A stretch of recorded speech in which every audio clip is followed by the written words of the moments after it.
dar início ao webinar denominado Fundos Europeus para as Marcas, Desenhos, Modelos e Patentes.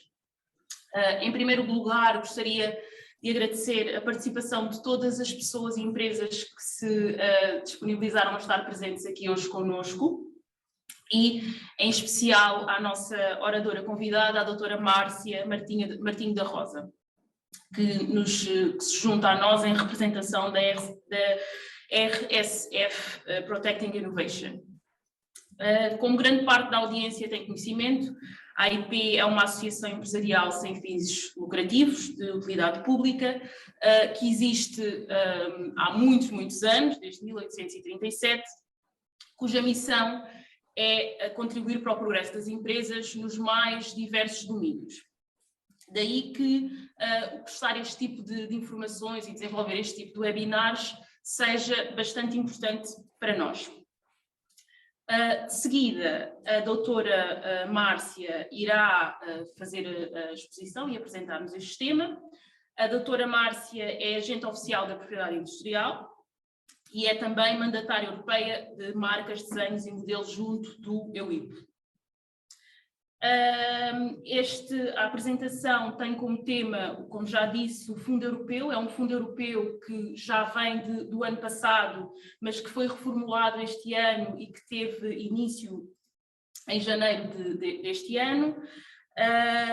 Por isso, espero que aproveitem e que gostem do webinar. No final, nós vamos responder a todas as questões que nos sejam colocadas. Eu pedia que as questões fossem colocadas via chat, via bate-papo, e para além disso vamos também responder a todas as questões que já nos foram colocadas via formulário de inscrição. Por último, eu irei passar a palavra à doutora Márcia e resta-me desejar uma ótima sessão a todos. Muito obrigada. Doutora Márcia, agora é consigo. Olá, Janine. Bom dia a todos. Obrigada, agradecer desde já esta iniciativa e agradecer à AIP, que é sempre um gosto, e passar também a agradecer à Janine por esta iniciativa, que foi um trabalho fantástico de toda a equipa e, por fim, louvar sempre estas iniciativas que são sempre de louvar, passo o pleonasmo, de falar em propriedade intelectual, nomeadamente propriedade industrial, porque falando das coisas e nomeadamente a propriedade intelectual é que nós mudamos mentalidades e tornamos as empresas cada vez mais competitivas e um fator diferenciador no mercado, e portanto tudo faremos para ajudar naquilo que for necessário. E para não avançar mais, passava agora aqui a apresentação. Relativamente aqui aos fundos europeus, eu penso então que conseguem ver. E este fundo, como a Janine disse bem, é um fundo que iniciou o ano passado, em janeiro, e que teve bastante adesão, porque de facto era um fundo que era gerido pelo EUIPO, também em parceria com o Fundo COSME, portanto a própria Comissão, a União Europeia, e este ano tem uma dotação maior, por forma a que as PMEs, porque este fundo é dirigido mais às pequenas e médias empresas, tenham o maior acesso não só às marcas, desenhos e modelos, mas também foi estendida às patentes, que era algo que já era reivindicado por algumas empresas, até porque se nós queremos fazer a diferença em termos de inovação tem que ser feita sempre também pela via das patentes, e demonstrando ao mercado aquilo que as nossas empresas portuguesas fazem bem e que, ao não protegerem, podem ser facilmente contrafeitas e imitadas lá fora, sem que depois se possam defender. Relativamente ao fundo, vamos abordar um bocadinho o âmbito, os critérios, como é que vai funcionar a candidatura e como é que funciona, porque este fundo já está aberto desde o dia 10 de janeiro e vai se estender até dezembro deste ano. Dizer que as nossas PMEs, em termos europeus, representam cerca de 99%, e oferecem cerca de 67% do total do emprego, dos empregos na Europa. E, portanto, cada vez mais estas PMEs, as pequenas e médias empresas, têm que se dotar de produtos inovadores, fatores diferenciadores, por forma a que tenham um papel diferenciador no próprio mercado e terem um exclusivo no mercado, por forma a serem diferentes e apresentarem-se uma posição mais competitiva perante as demais. Este programa o que pretende é mesmo isso, é a competitividade entre as empresas. Nós sabemos que se as empresas tiverem algo de diferente, algo de inovador, com certeza que o vizinho do lado irá fazer ou pensar em fazer algo diferente daquilo que é feito ou que tem feito até o momento. E, portanto, essa competitividade entre as empresas gera inovação e a inovação gera crescimento. E, portanto, este fundo, que tem uma dotação de 28 milhões da parte do EUIPO e 2 milhões do orçamento do COSME, pretende é efetivamente que estas ideias venham ao mercado, que sejam protegidas antes de colocadas no mercado e que sejam usadas depois, posteriormente, também no próprio mercado. Estes benefícios, portanto, são maiores relativamente ao ano passado, porque se pretende também um maior apoio económico em virtude da pandemia, mas também falar e sensibilizar, sobretudo, para as empresas, para a área da propriedade intelectual, e nomeadamente a parte da propriedade industrial. E, portanto, o que nós tentamos, sempre que apresentamos o fundo, é que cada PME pode dentro dos direitos que tem e do portfólio que tem, poupar ou reembolsar-se até 2.250 euros. E que serviços são estes que este novo fundo, digamos assim, tem? São quatro tipologias, se quisermos separá-las, digamos assim, de atividades ou de serviços que estão contemplados pelo fundo. O primeiro, relativamente, que já existia o ano passado, relativamente aos pedidos de registro de marcas, desenhos e modelos nacionais, regionais, e quando falo regionais estamos a falar dos Benelux e da própria União Europeia. Este reembolso ascenderá a um limite de 75% do valor das taxas, só falamos aqui em taxas de registro. Estes reembolsos destes serviços apenas e só se comportam para as taxas. O ano passado o valor era cerca de 50% e tinha um limite de 1.500 euros, como vamos ver à frente. Este reembolso vai até 1.500 euros, mas abarca mais do que os pedidos de registro de marcas, desenhos e modelos como era o ano passado. Este ano pagaram o EUIPO e a União Europeia aos pedidos internacionais de registro de marcas, desenhos e modelos, mas estes pedidos têm que ser internacionalizações de pedidos anteriores, através da OMPI, do Protocolo de Madrid. Ou seja, tem que existir na sua base uma marca nacional ou uma marca europeia para posteriormente aceder ao número 2 que estamos aqui a ver na apresentação, que é os pedidos internacionais, quer de marcas, desenhos ou modelos, mas que já têm que ter sido previamente registados, uma vez que um dos requisitos para os registros internacionais é a existência prévia de um direito. E neste caso o reembolso das taxas é de 50%. 50% do valor que é pago diretamente na OMPI e não depois em taxas nos vários países, porque temos depois, mais para a frente, falar sobre os pedidos internacionais, hoje com certeza não teremos tempo, mas não existe uma marca nacional, uma marca internacional em que nós possamos pedir e que ela depois vigore em todo o mundo. Existe sim um procedimento de registro que vai depois desembocar em vários fechos de marcas ou desenhos ou modelos nacionais em cada um dos países. Portanto, é um procedimento de registro internacional para direitos. E neste caso, não querendo avançar mais, portanto, relativamente ao ponto 2, este valor de reembolso é de 50% das taxas e não estava contemplado no regime anterior. Depois temos um terceiro, que é novidade em Portugal, porque é um serviço da IP Scan, é um serviço que pretende, através de vários peritos designados pelo Instituto Europeu de propriedade intelectual e depois validado pelos institutos nacionais, dar um pré-diagnóstico da propriedade industrial da própria empresa.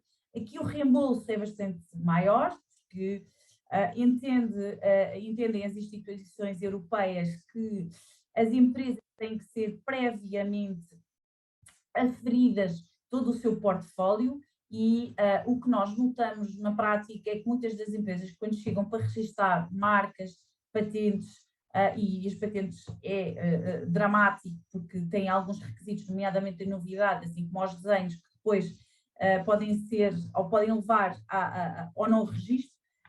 Este serviço 3, o que se pretende é que as empresas, antes de fazerem o pedido de registro ou o pedido de desenho ao modelo ou um pedido de patente nacional, se afirem efetivamente o que têm dentro da sua empresa e aferir onde é que essa empresa deveria ter protegido ou deve proteger os seus ativos, em que países, uma vez que os direitos são territoriais, quer as marcas, quer as patentes, quer os desenhos ou modelos, e portanto este serviço da IP Scan o que se pretende é um serviço de pré-diagnóstico, que mais à frente vou explicar como é que funciona, e que tem um reembolso de cerca de 90%, porquê? Porque entendo a Comissão Europeia que as empresas, antes de registarem o que quer que seja, têm que ter e devem ter um serviço de briefing relativamente ao diagnóstico de sua propriedade intelectual. Portanto, uma espécie de auditoria daquilo onde estão, como é que estão e quais são os mercados que devem proteger e como é que devem ser protegidos, por forma a evitarem problemas depois no futuro. Por fim, um outro serviço que também é contemplado neste segundo são as patentes. As patentes aqui nós achamos que ainda é pouco, ou seja, para que nós sejamos efetivamente competitivos, temos que alargar estes pedidos de patentes em vez de ser só nacionais às patentes internacionais, mas a verdade é que em termos de estratégia devemos sempre começar com pedidos de patente nacional, até porque não sabemos o que vai depois acontecer na via internacional e por vezes mais vale ter algum direito e protegê-lo do que não ter nada e expectar que depois as instâncias internacionais que venham a conceder um direito e pode correr mal e portanto nós aconselhamos sempre a que os pedidos nacionais prossigam. Este reembolso dos patentes só para as nacionais pode ir até 750 euros e, portanto, o reembolso são cerca de 50% do valor das taxas. Todos estes serviços, o 1, o 2 e o 3, é feito através de uma candidatura que já vamos mais à frente ver como funciona, em que é dado um voucher e depois tem tem cerca de 4 meses para proceder ao pedido, aos pedidos respectivos, quer as marcas, quer os pedidos internacionais, os diagnósticos e os pedidos de patente. Os beneficiários, portanto, são todas as PMEs estabelecidas nos 27 países e excluem-se as fundações, as associações, as universidades, à exceção de que, se exercerem uma atividade económica, então podem concorrer. Por outro lado, outras exclusões é, portanto, os candidatos que estejam insolventes ou que estejam em liquidação ou que estejam em situações de PER e, portanto, também não podem concorrer a este fundo. Ou concorrer podem, mas depois não vai ser aprovado. Relativamente aos serviços, como estava a explicar há pouco, o primeiro serviço, portanto, é o pré-diagnóstico, que é o chamado reembolso, o chamado IP Scan, e, portanto, tem um reembolso de cerca de 90%, que é o tal, uma espécie de auditoria que é feita por peritos designados pelo INPI, e tem o reembolso de 90%, ou seja, as empresas primeiro pagam ao perito e depois vão pedir o reembolso ao INPI ou na própria plataforma, após validação do INPI.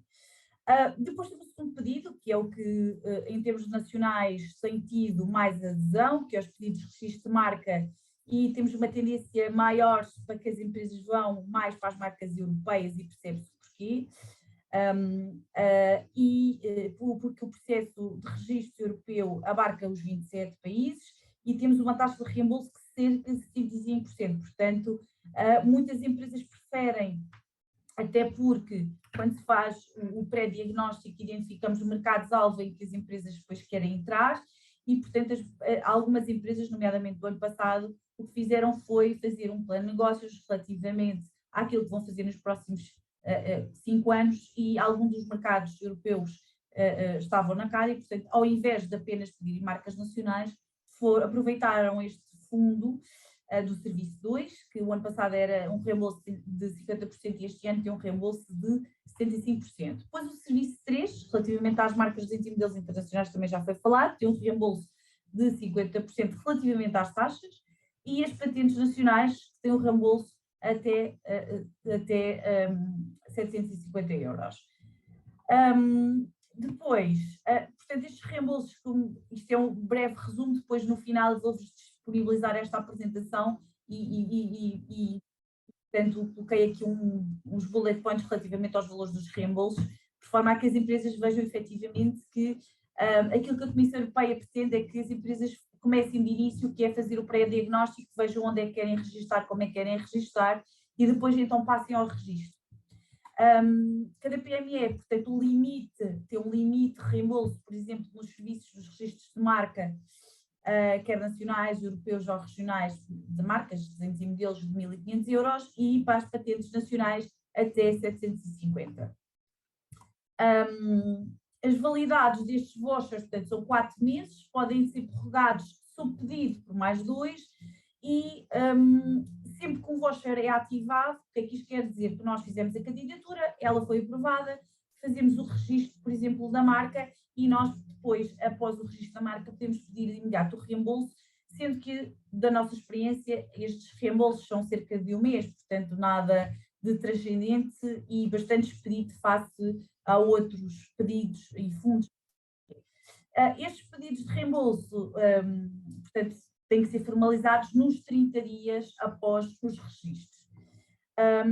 Depois, dizer ainda que o Serviço 1, portanto, também abarca os Benelux, ou seja, os registros de marca, além de nacionais e europeus, também podem ir para o Benelux, nomeadamente Bélgica, Países Baixos e Luxemburgo.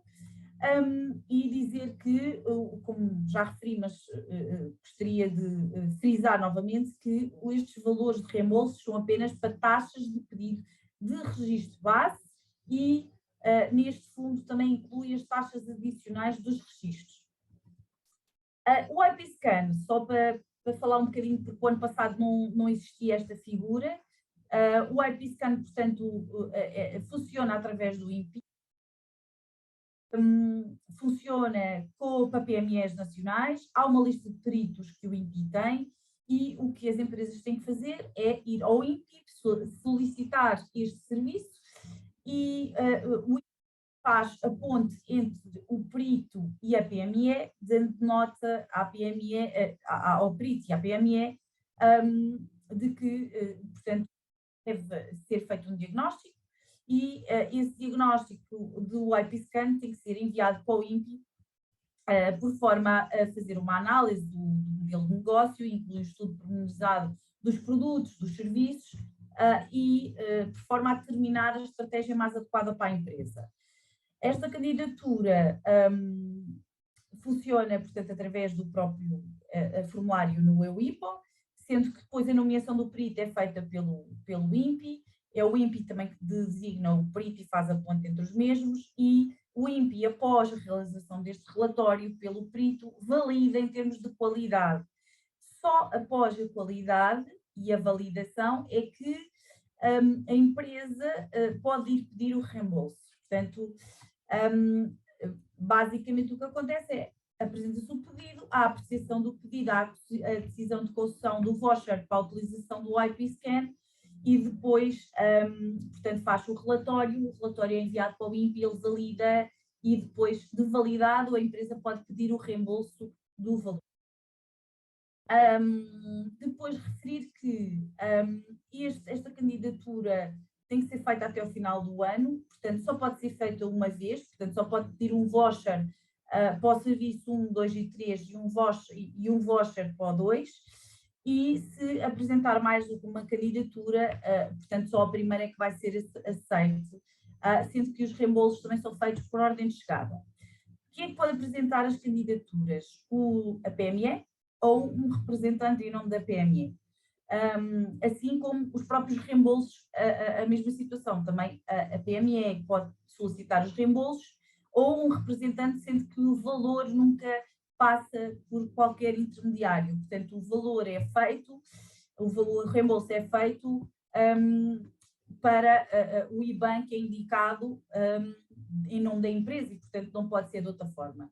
Os dados que são necessários para a candidatura é a certidão permanente, por forma a verificarmos a situação jurídica da própria empresa, o certificado do IVA e o certificado do número de registro nacional, portanto, o NIPC, os dados bancários da própria empresa, que também têm que ser indicados e juntos comprovativos, que têm que coincidir, portanto, com a identificação da empresa, nomeadamente o nome, o titular da conta, o IBAN e ter o código SWIFT.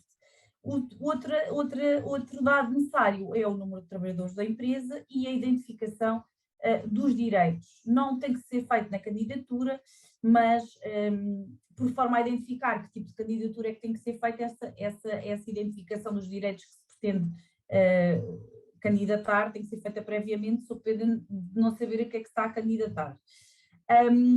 Não se pode, portanto, também solicitar estes serviços, se tiver já recebido um financiamento nacional para os mesmos serviços.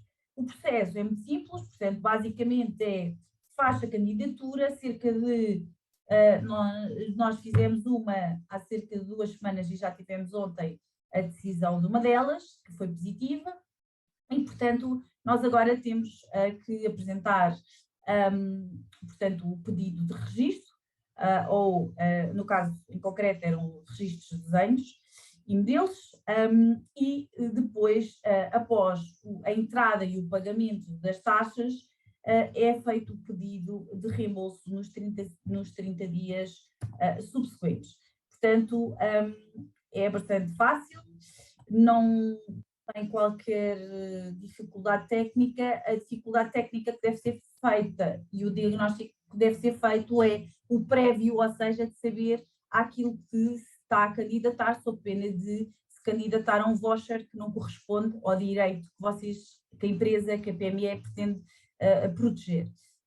E, portanto, é muito importante que estas candidaturas sejam efetivamente acompanhadas por pessoas que tenham experiência na área, por um lado, para identificar que tipos de direitos é que a empresa tem e onde é que eles devem ser protegidos, de forma a rentabilizar ao máximo este tipo de fundos, até porque o próprio procedimento é bastante célere e quer a candidatura, quer posteriormente o próprio reembolso. O reembolso, como vos disse, são cerca de 30 dias e, portanto, estas candidaturas são bastante céleres e dou os parabéns quer ao IPI, quer à Comissão Europeia, quer ao próprio INPI, relativamente ao simplismo, digamos assim, do procedimento, que tem sido bastante positivo. Depois temos o CIFID, portanto o CIFID é um mecanismo, um sistema de incentivos fiscais que existe e que permite às empresas recuperar, nomeadamente, uma dedução à coleta relativamente ao investimento que é realizado em projetos da ID, portanto, investigação e desenvolvimento, esse é DRC, portanto, com um valor máximo das despesas efetuadas e deve ser feito normalmente até 31 de maio de 2000, portanto, do ano corrente. O ano passado o CIFID foi estendido até junho, teve bastante adesão, nomeadamente relativamente a patentes e a despesas de investigação e desenvolvimento relativamente a patentes e, portanto, nós sensibilizamos sempre, portanto, para que as empresas que tenham patentes ou que eventualmente as queiram desenvolver, que tenham sempre uma consultadoria relativamente à área da propriedade intelectual e, paralelamente, depois à área fiscal, por forma a rentabilizar os gastos, porque são bastantes, nomeadamente das patentes, e eles podem ser efetivamente reembolsados, uma vez que estas despesas que são elegíveis para esta dedução à coleta, portanto, são despesas com pessoal, despesas de funcionamento, aquisições de ativos tangíveis e auditorias da ID, o custo como, por exemplo, aquisição, manutenção e registro de patentes, a mesma coisa, e, portanto, são bastantes aquelas despesas que podem ser elegíveis e que podem e devem fazer a candidatura em tempo, mas preparar-se previamente antes de fazerem as candidaturas, por forma a que, quando cheguem à fase da candidatura, já tenham todos os elementos que são necessários à candidatura e todos os direitos respectivamente ao mesmo, porque tem que existir contabilização destes ativos em termos contabilísticos e, portanto, essa contabilização deve ser feita previamente e não posteriormente. Depois, como é que nós podemos potenciar depois estes ativos, não é? Porque nós concorremos aos fundos, há uma análise prévia, concorremos aos fundos, registramos, mas depois como é que nós vamos potenciar todas estas ideias que nós temos, que por vezes são tão difíceis de concretizar? O importante é não desistir, por um lado, e de facto procurar os técnicos da área, perceber e identificar o que é que cada uma das PMEs, ou não, os negócios, os próprios negócios têm de exclusivo, porque todos eles são únicos, não existe nenhuma empresa ou nenhum negócio igual a outro, ter um bom plano de negócio, perceber que tipos de ativos têm e qual é o valor dos mesmos e verificar se existe produtos viáveis das marcas, porque não é colocar um produto no mercado e não ter uma marca associada, uma vez que, colocando um produto no mercado e não registrar a marca ou não registrar o produto, caso ele possa ser registado, como por exemplo, estou-me a lembrar do caso dos desenhos ou modelos, ou como marca tridimensional, à frente vou falar um bocadinho, deve ser efetivamente objeto de uma análise prévia. E esta valorização daquilo que as empresas e os negócios os pequenos empresários têm, devem ser previamente estudados. Deve ser estudado de que forma é que rentabilizar, se são ou não monopólio, e como é que se pode impedir os terceiros de utilizar, ou pelo menos limitar o uso para ter um exclusivo maior no mercado. Também podem ser ativos que podem ser rentabilizados através de licenciamentos exteriores e colocação desses produtos no próprio mercado internacional, e também pode ser dado, por exemplo, com meios de pagamentos, como penhoras ou garantias bancárias, desde que eles sejam avaliados e devidamente contabilizados. Exemplo disso, por exemplo, é McDonald's, em que vários são os produtos, por exemplo, eu coloquei aqui esta imagem só para perceber o valor comercial que uma marca, que nós achamos que é uma marca, pode ter. O McDonald's não tem apenas uma marca, tem várias, mas além das marcas tem mais ativos. Tem os segredos de negócio, como por exemplo o molho do Big Mac não é revelado, portanto permanece em segredo de negócio, e isso há muitas empresas que pretendem ter alguns saber fazer know-how que não querem passar, e isso deve ser acautelado não só nos contratos de trabalho, por um lado, assim como políticas de propriedade industrial e privacidade que as próprias empresas devem ter, por um lado. Por outro lado, também para chegar lá tem que ser um trabalho prévio feito, que é identificar que direitos é que eu tenho, o que é que eu tenho, se eu tenho segredos de negócio, se eu tenho marcas, se eu posso ter uma patente, se eu tenho desenhos ou modelos, até o próprio layout da McDonald's, portanto, está registado, não é? Portanto, quando nós vamos a uma loja, porque é um franchising, nós vamos a uma loja e a loja é sempre feita daquela determinada maneira. Portanto, se eu tenho uma ideia para ser diferenciadora do mercado, porque a minha loja tem que ser de um formato A, X ou Y, eu posso registá-la como desenho modelo e impedir que terceiros o copiem. Depois, muito importante, como é que nós temos que proteger e como é que eu devo proteger o meu negócio? Por marca, por patente, por políticas de privacidade. Portanto, estas ideias, que têm que ser prévias à aplicação dos fundos, devem ser efetuadas de uma forma, de facto, bastante aprofundada e com técnicos da área da propriedade intelectual, propriedade industrial e outros, que de facto lhe faça chegar à empresa e ao board, de facto, o que é que existe, o que é que deve ser protegido e onde. Os fundos que eu falei inicialmente, vou-vos agora explicar que tipo de direitos é que podem concorrer a estes fundos. Portanto, nós temos vários direitos e aos fundos aqui nós podemos concorrer às marcas, às patentes, não podemos concorrer aos logótipos, que era um direito que era muito usual no passado. Podemos concorrer aos desenhos e modelos, não podemos concorrer às denominações de origem, não podemos aos segredos de negócio, mas acho que pelo nome percebe-se porquê, porque ao fazer um registro deixa de ser segredo e, portanto, deixamos de ter um ativo. Relativamente às marcas, as marcas podem ser, isto para as empresas perceberem se têm estes ativos e se podem concorrer ao fundo. Portanto, temos vários tipos de marcas, aqui das três, uma apenas figurativa, como é a Apple, as outras mistas, porque têm um caráter distintivo bastante, nomeadamente visual, que os distingue dos demais, e depois a parte dominativa, como é a EDP, portanto, tem um caráter visual, gráfico, e depois tem um caráter nominativo. As patentes, em que aqui temos este exemplo das luvas de realidade virtual. Isto é só um desenho, não é o caderno das patentes em si, porque o caderno da patente é uma coisa bastante mais complexa, mas eu também não me quero estender muito e não quero ser muito maçadora na apresentação. Mas a patente tem que trazer uma inovação técnica. Isto é um exemplo, por exemplo, um exemplo de uma patente no EPO, portanto no Instituto Europeu de Patentes. E depois temos os desenhos ou modelos que também podem ser protegidos e devem não ser. Ou seja, um negócio, uma empresa pode ter vários direitos e esses direitos podem ser comportáveis para depois estes fundos, nomeadamente as marcas, desenhos e modelos e as patentes, quer nacionais, quer internacionais. As marcas, desenhos e modelos, as patentes só para os nacionais.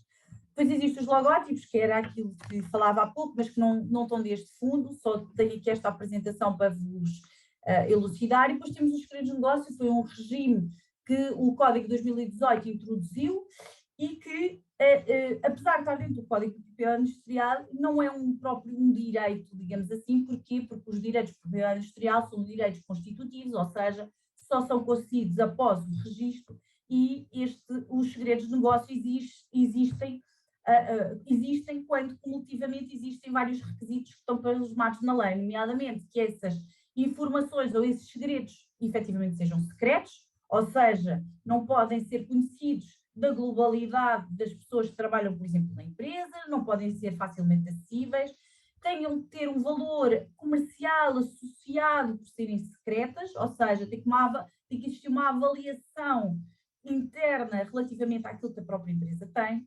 nomeadamente de ativos intangíveis, e a própria empresa tem que ter diligências razoáveis para que esses segredos permaneçam no próprio segredo da empresa, ou seja, tem que ter contratos, tem que ter formas de encriptação para não existir acesso a estes segredos que, por certo, torna as empresas competitivas, como por exemplo a Coca-Cola, que nunca ninguém até hoje sabe o segredo.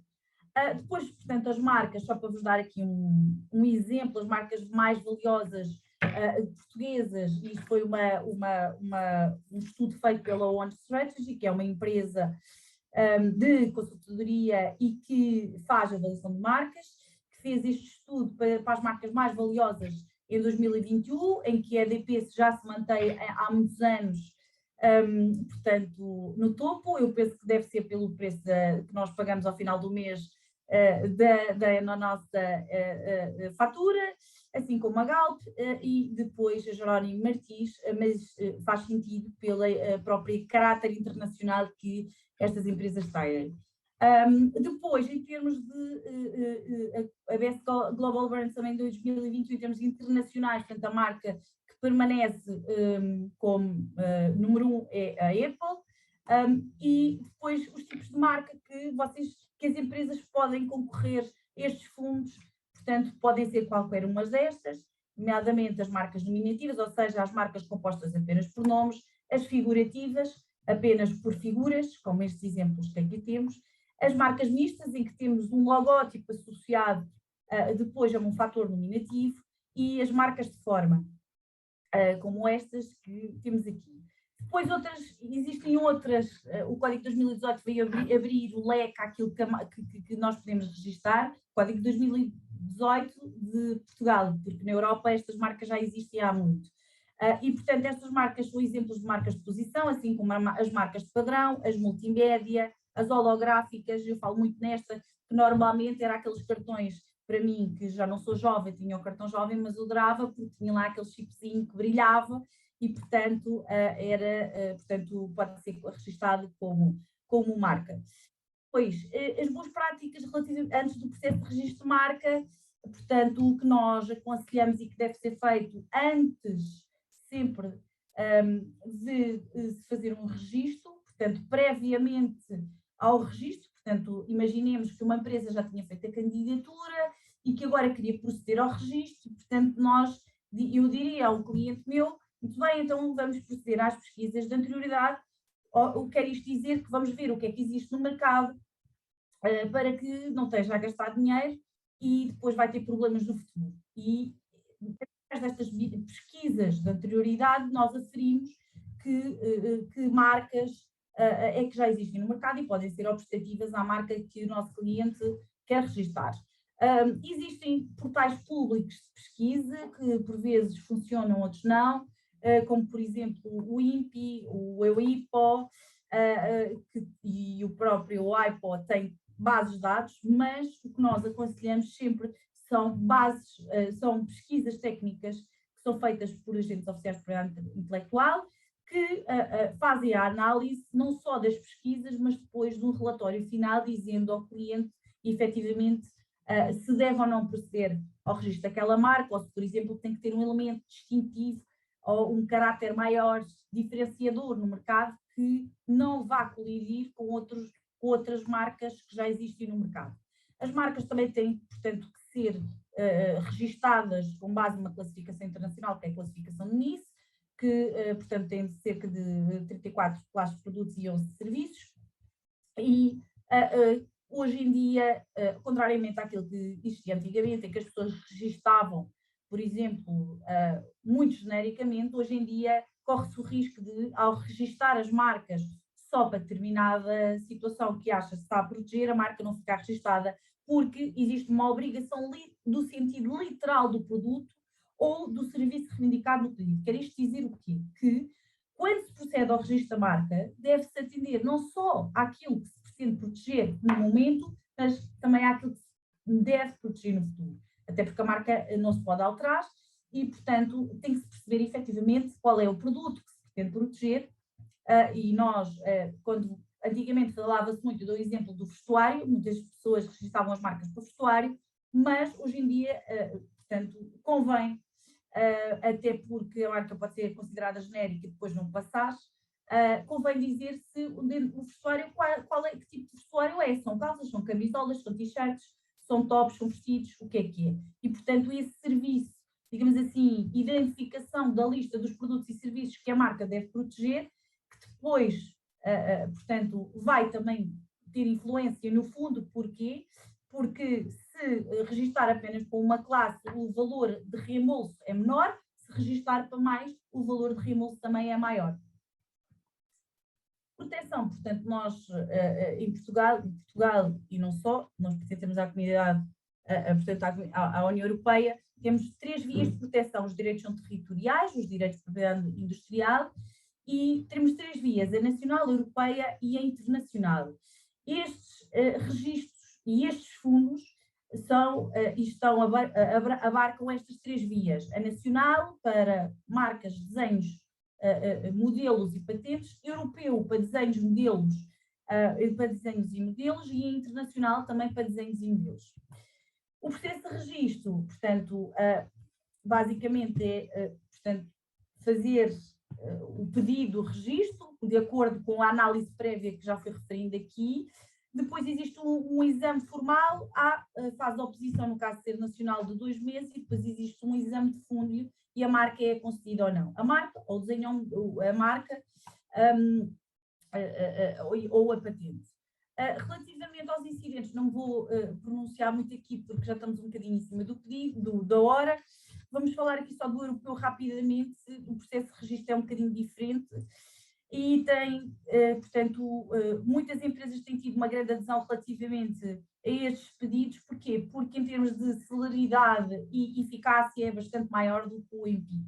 Isto porquê? Porque o registro europeu não faz um exame de fundo.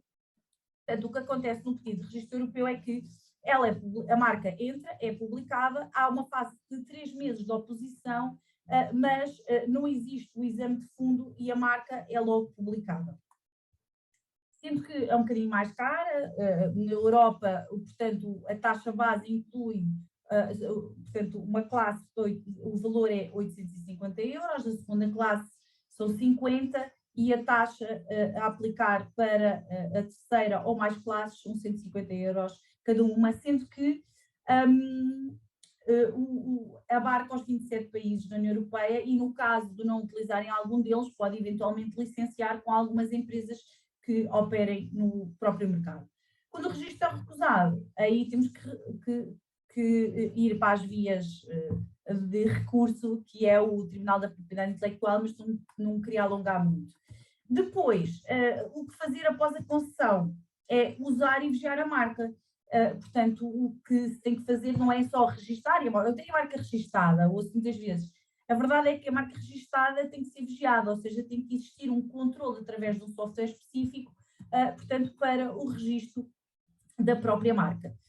Sob pena de virem terceiros, nomeadamente na Europa, registarem e, como não existe exame de fundo, a marca é registada e a empresa não sabe que existe um concorrente a operar no mercado com uma marca semelhante àquela que nós temos e que é prévia. Relativamente aos desenhos deles, também estão dentro do fundo, portanto, o que é que eles são? Portanto, definem a aparência dos produtos e, portanto, protegem a aparência dos produtos. Estes são alguns exemplos de desenhos ou modelos. Temos aqui um caso paradigmático em que, portanto, os nossos amigos espanhóis vieram registrar. Isto é um azulejo que se vende para turistas e, portanto, como os portugueses não tinham nenhum desenho ao modelo registado, o que o EUIPO fez foi conceder. Porquê? Porque as entidades que deviam regular e proteger e vigiar, portanto, todos os produtos a dizer Algarve não o fizeram e, portanto, os espanhóis comercializam portanto, produtos a dizer I love Algarve, mas não sabem é que o Galo de Barcelos não é no sul do país, mas sim no norte, mas pronto, tem o desenho e modelo registado. Também os desenhos e modelos são, relativamente aos fundos, abarcam as 3 vias, a nacional, a europeia e a internacional, e os requisitos para o registro é serem novos e terem um caráter singular, ou seja, nunca terem sido divulgados ao público. Portanto, dizer ainda que a duração destes desenhos são 25 anos e tem uma renovação de 5 em 5 anos, portanto são chamados quinquénios, e o processo de registro nacional é igual, portanto, ao da marca, exame formal, fase de oposição 2 meses, há um exame, não existe exame de fundo neste momento, portanto, ela é concedida, assim como o europeu, existe o exame formal e há a publicação e o registro. Depois, há as patentes. As patentes também estão englobadas no próprio fundo, portanto, só para patentes nacionais. E o que é uma patente? Muitas vezes, como se fala de patentes, porque tem um valor comercial muito maior do que as marcas, do que outros direitos de propriedade intelectual, de propriedade industrial. A verdade é que é feito, muitas vezes as pessoas acham que tem uma patente, mas não é uma patente, é o outro direito, mas a verdade é que ela é muito falada pelo seu valor comercial. E porquê? Porque, de facto, é porque é aquilo que é visível aos olhos, é visível em termos comerciais e é mais acessível em termos comerciais e de negócio, não é? Depois, as patentes têm 3 requisitos essenciais: têm que ser novas, têm que ter atividade inventiva e têm que ser suscetíveis de aplicação industrial. Em Portugal nós temos 2 vias, portanto temos a via da proteção por patente e que tem uma validade de 20 anos e temos o modelo de utilidade que tem uma validade de 10 anos. E portanto, uma patente o que vem fazer é uma solução nova para uma resolução de um problema técnico específico. E temos aqui alguns exemplos relativamente àquilo que são patentes, e dizer que as patentes nacionais neste fundo, portanto, tem uma dotação, tem um voucher até 750 euros e, portanto, acho que pelo menos as empresas que pretendem apresentar a sua patente devem fazer um estudo prévio relativamente àquilo que efetivamente têm, mas, sobretudo, não divulgar, nunca divulgar, porque um dos requisitos para a concessão da patente, além dos outros que já foram referidos, é o caráter novo da invenção e, portanto, para qualquer questão, que eu sei que existe, já recebi algumas e que terei todo o gosto em responder depois pessoalmente a cada um. Se me quiserem enviar e-mail, deixo aqui os contactos e agora, se calhar, Janine, abríamos aqui a questão portanto, das questões que têm sido colocadas. Sim. Muito obrigada, Márcia. Foi bastante esclarecedora, foi uma ótima apresentação. Eu agora, se calhar começávamos pelas questões que já temos, que já nos tinham sido enviadas, porque no bate-papo ainda não temos questões relacionadas com o tema em si. E depois a Márcia também ia verificando também no bate-papo que questões é que há a responder, até porque algumas devem acabar por colidir e para não nos alongarmos na hora e não nos repetirmos, podíamos fazer assim, pode ser? Ótimo. Então, se calhar vou começar pela primeira que me foi dirigida, não é? Portanto, havia uma questão que era como é que se podia proteger o desenvolvimento de uma plataforma assente em inteligência artificial. Bom, esta questão é um bocadinho abrangente, não é? Isto depois porque isto é como normalmente os advogados têm sempre aquela resposta a dizer depende, não é? Depende daquilo que existe. Isto porquê? Porque a inteligência artificial pura e dura é protegida por direito de autor.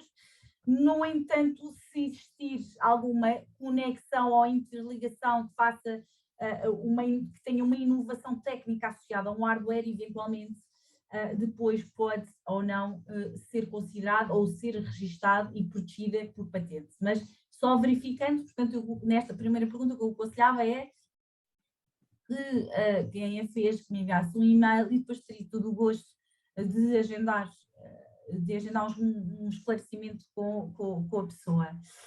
Depois, uma outra pergunta, que era se um trabalhador independente do regime simplificado pode beneficiar deste reembolso e efetuar o registro de uma marca. Bom, primeiro, dizer que, de facto, o que diz as guidelines para os fundos é que é para PMEs, mas a verdade é que estas guidelines remetem-nos para uma recomendação da Comissão relativamente à definição de micro, pequenas e médias empresas, e o que lá diz é que, nos termos do artigo 48 e 81 do Tratado da União Europeia, o Tribunal de Justiça das Comunidades Europeias considerou que deve sempre considerar como uma empresa qualquer entidade que, independentemente da sua forma jurídica, exerça uma atividade económica, nomeadamente e designadamente as entidades que exerçam uma atividade artesanal ou que sejam a título individual, mas que a façam e exerçam regularmente uma atividade económica. Quer isto dizer o quê? Que, não obstante, e atenção, aqui vai ter que ser um risco, portanto, da pessoa que fez esta pergunta, que é fazer a candidatura e ver se ela é aprovada, isto porque, segundo a minha interpretação, efetivamente, e se formos à letra daquilo que a recomendação da Comissão de 6 de maio de 2003 refere para pequenas e médias empresas, se este trabalhador independente no regime simplificado, se exerce regularmente uma atividade económica e provar que efetivamente a faz, parece-me que cai dentro deste âmbito. No entanto, a verdade é que todo este pacote vem na senda das pequenas e médias empresas e, portanto, o trabalhador independente, como nós conhecemos em Portugal, a recibos verdes, no regime simplificado, pode eventualmente não ser considerado ou não ser aprovada a sua candidatura. Portanto, este vai ser um risco que portanto, a pessoa, o trabalhador, vai ter que, o trabalhador independente, não é? Que efetivamente exerce regularmente uma atividade económica, vai ter que ter. Portanto, a única coisa que lhe posso esclarecer, de facto, é aquilo que existe em termos legislativos, que é a lei determina este pacote legislativo que é para pequenas e médias empresas e remete para esta recomendação da Comissão, sendo que a recomendação da Comissão, portanto, tem esta consagração de facto que inclui ou recomenda aos Estados que, a título individual, as pessoas ou associações que exerçam uma atividade económica também possam ser consideradas como PME. Portanto, vai ter que ser um risco que o próprio trabalhador, portanto, esta pessoa vai ter que correr, fazer a candidatura e depois ver se é aprovado ou não. Depois, há aqui outra pergunta que é relativamente, depois, se a pessoa tiver dúvidas, volto a referir, pode-me enviar o e-mail que eu estou completamente disponível. Existe também, portanto, a outra pergunta que é se existia uma estimativa do registro da marca no setor das PMEs. Eu ontem à noite contatei o INPI e o que me foi dito é que não existe uma estimativa de registro de marcas no setor das PMEs. O que existe é a estimativa global dos registros e que está disponível no próprio site e que podem consultar. Depois, há outra questão que é como é que se protege os desenhos e modelos. Eu aqui considerei, por isso é que a minha apresentação foi um bocadinho mais extensa relativamente à proteção, como é que se protege, já foi esclarecido, quer nacional, quer via nacional, quer via europeia. E depois também os registros das marcas, também em contexto europeu, também já respondi. Também estava na apresentação, e depois há aqui uma questão sobre rebrandings. Bom, os rebrandings, isto é um tema que dava para outra palestra. Os rebrandings é uma coisa muito interessante e que acho que todas as empresas devem fazê-lo de 5 em 5 anos.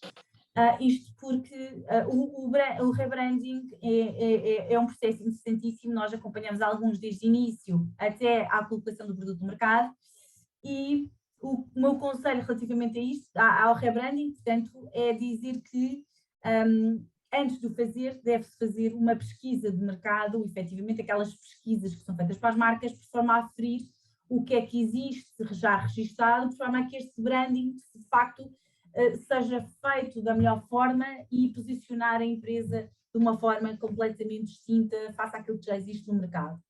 Depois, há relativamente a outra questão, que é se os apoios incluem as patentes europeias do EP, lamentavelmente que não, mas podem começar por uma patente nacional e depois ir para a europeia.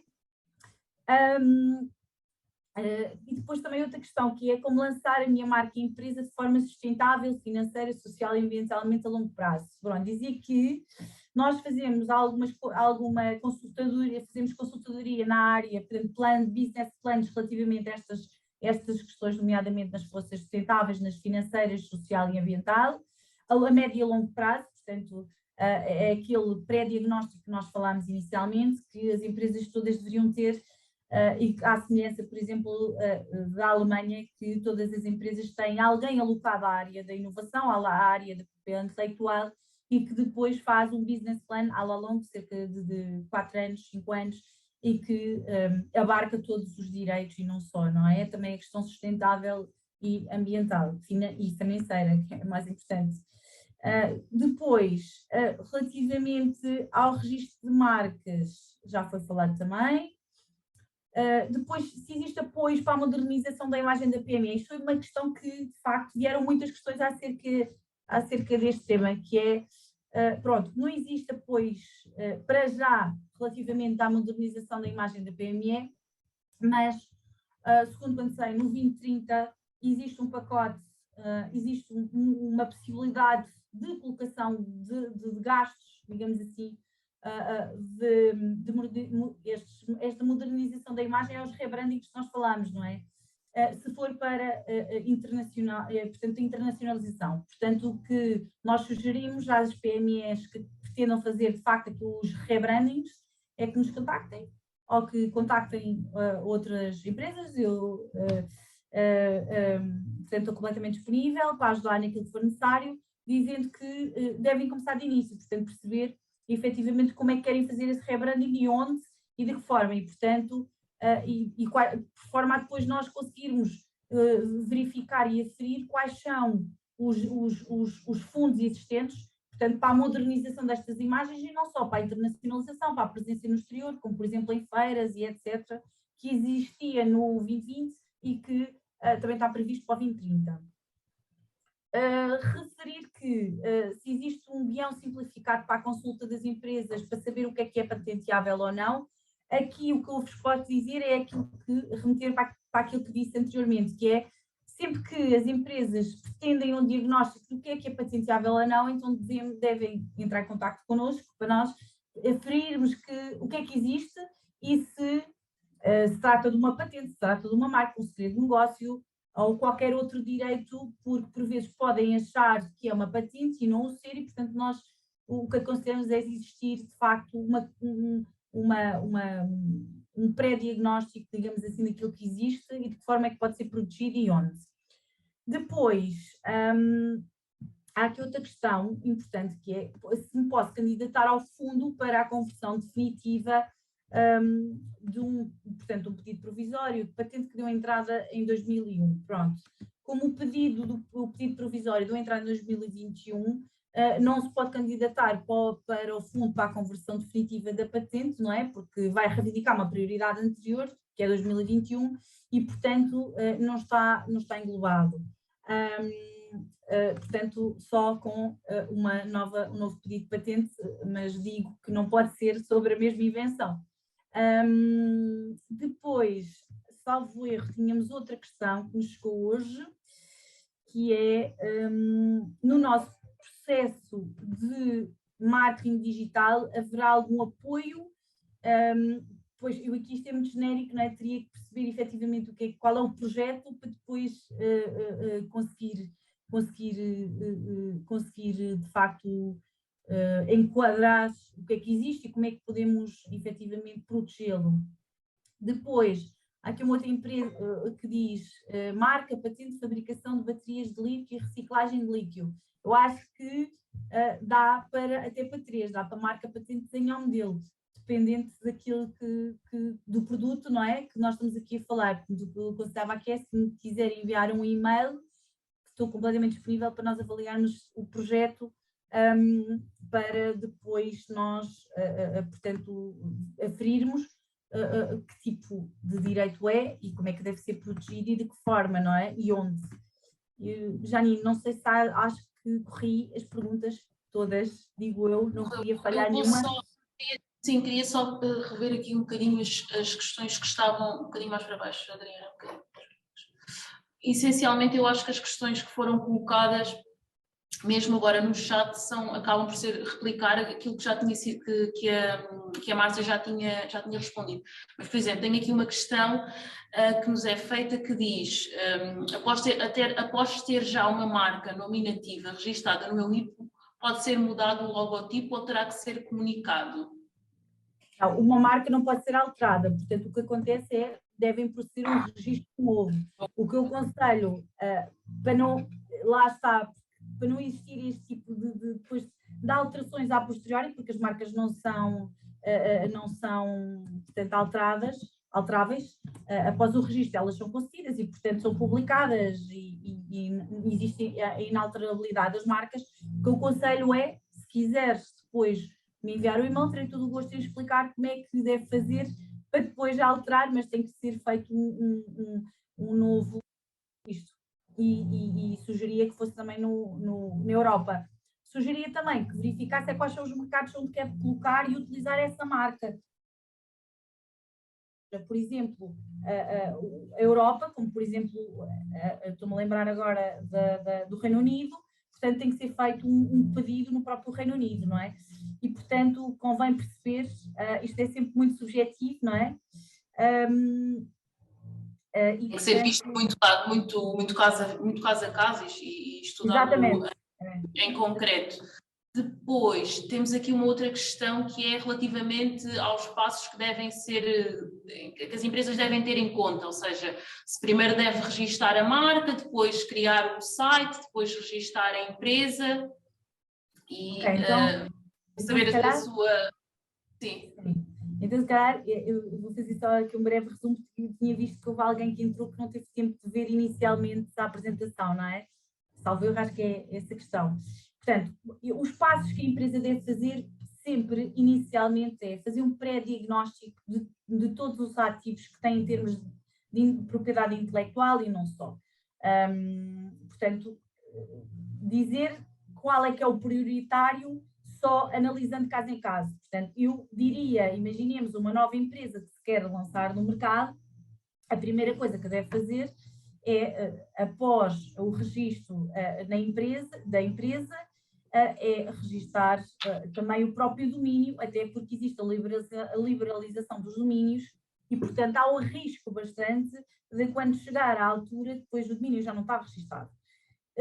Portanto, depois disto é a marca, ou melhor, ao mesmo tempo o registro da marca, e aqui devia existir já um diagnóstico prévio, dizer os timelines, portanto um pré-diagnóstico à própria empresa, o que é que pretende, portanto, e nesta mesma altura fazer a marca, se utilizar produto associado à marca, o desenho ao modelo, e, portanto, se tiver eventualmente uma patente, portanto, a mesma coisa, não a divulgar, nunca divulgar antes de registrar primeiro, mas o primeiro passo sempre é fazer um pré-diagnóstico de todo, ou ter um business plan, digamos assim, um plano de negócios, de onde é que quer entrar, para onde é que quer ir e o que é que quer proteger.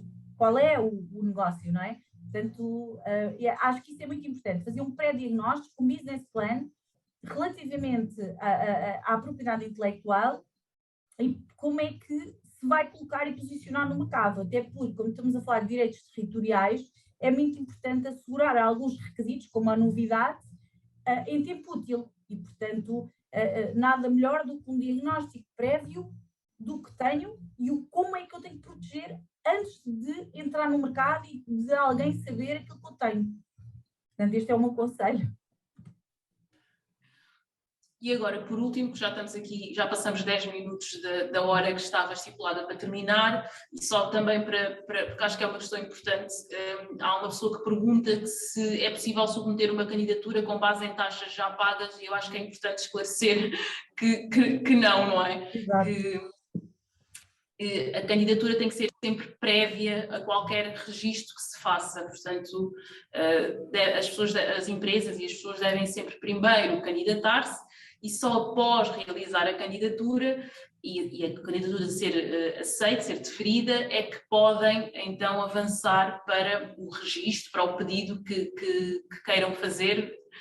Portanto, isso acho que é importante esclarecer para que depois não hajam dissabores no futuro. Agora, fechando a parte das questões, em nome da IP, gostaria de agradecer a participação de todas as pessoas que tiveram hoje a assistir. Tivemos mais de 100 pessoas a assistir, o que é bastante relevante para nós. Gostaríamos de agradecer também a participação e a disponibilidade da doutora Márcia, pela aceitação do convite e por toda a disponibilidade que demonstrou ao longo desta organização.